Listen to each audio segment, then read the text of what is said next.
আজকে আমরা দুইজনে বের হয়ে গেছি বাজার করার জন্য প্লাস বন্ধুর সাথে দেখা করার জন্য। অনেকদিন যাবৎ সে সৌদি আরবে আছে কিন্তু তার সাথে দেখা হয় নাই আমার সময়ের কারণে। আমার বন্ধু সৌদি আরবে আইছে প্রায় 3 মাসের উপর হয়ে গেছে, তার সাথে এখন পর্যন্ত দেখা হয় নাই আমার। তার কারণ হইতেছে আমার সময় হয় নাই ওই রকম যে আমি তার সাথে দেখা করবো। সে আমার বন্ধু না, সে আমার ভাই। একদিক দিয়ে সে আমার বন্ধু, একদিক দিয়ে সে আমার ভাই, কারণ সে আমার সময় না আমরা ছোটবেলায় থেকে দুইজনে এক লগে বড় হয়েছি। তো আপনারা বুঝতে পারতেছেন আমার বন্ধুর লাগে প্রায় 3 বছর ধরে কথা হয় নাই। 3 বছর প্লাস 3 মাস পারি হয়ে গেছে আমার বন্ধুর লাগে কোনো কথাবার্তা হয় নাই। আপনারা বুঝতে পারতেছেন মনের ভিতরে কতটা আবেগ জমা রয়েছে আমার। আর আজকে আমার আবেগটা তার সামনে প্রকাশ করতে যাইতাছি। তার মনের অনেকটা আবেগ আছে আমার জন্য, সে অনেকটাই ভালোবাসে আমার। এই আর আমি দুইজনে ভাই প্লাস বন্ধুর মধ্যে চলতাম আমরা।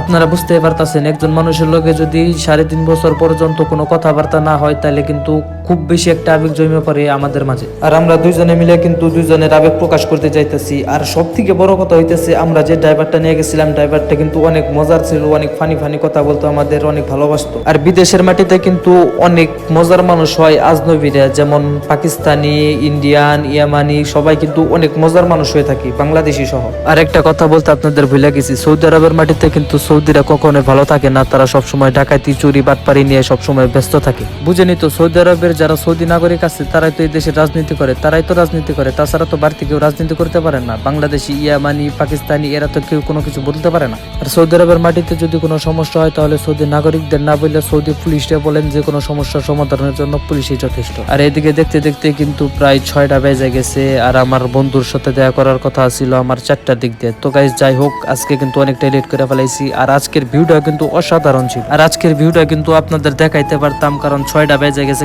যার কারণে পুরোপুরি ভাবে ভিডিওটা দেখাইতে পারতাছি না আমি।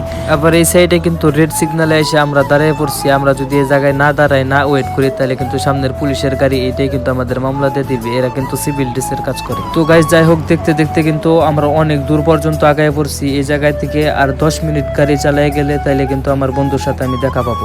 আর হ্যাঁ, আমি যে আপনাদের ইউর জাওয়ারা হোটেল দেখাইতেছি, এই হোটেল কিন্তু সৌদি আরবের মধ্যে নামকরা হোটেল, অন্যতম একটা হোটেল ছিল। আর এই হোটেলটা শুধুমাত্র তারাই ব্যবহার করতে পারে যারা হজ যাত্রী, যারা বড় হজ করতে পারে বা উমরা হজ করতে আসে সৌদি আরবে, শুধুমাত্র তারাই এই হোটেলটা ব্যবহার করতে পারে। আরেকটা জিনিস আপনাদের মাঝে দেখায়, সৌদি আরবের মাটিতে কিন্তু ডর্স গাড়িগুলো অনেক বেশি চলে। এই গাড়িগুলো কিন্তু মডিফাই করা, আর এই গাড়িগুলো কিন্তু মডিফাই করা থাকে সবসময়। সৌদি পোলাপানেরা ভেঙ্গে সুইরা বুম বুম করে গাড়ি চালায়, এমন ভাবে গাড়ি চালায় মনটা চাই এরকম একটা গাড়ি কিনা ফালাই, নয়তো বা এই শালা গাড়ি ধরে নামাই না গাড়িটা আমরা লয়ে যাই। তো গাইস যাই হোক, দেখতে পারতাছেন আমার বন্ধু কিন্তু গাড়ি দেখতেছে কোন জায়গায় যাওয়া যায় বাজার করার জন্য। আর আমার বন্ধুর লয়ে কিন্তু মেন ভিডিওটা করা হয় নাই, ভিডিওটা ঝাপসা হয়েছে, যার জন্য আমি ভিডিওটা আপনাদের মাঝে আপলোড দিলাম না। আর আমার বন্ধু কিন্তু আমার দেখে অনেকটাই ইমোশনাল হয়ে গেছিল।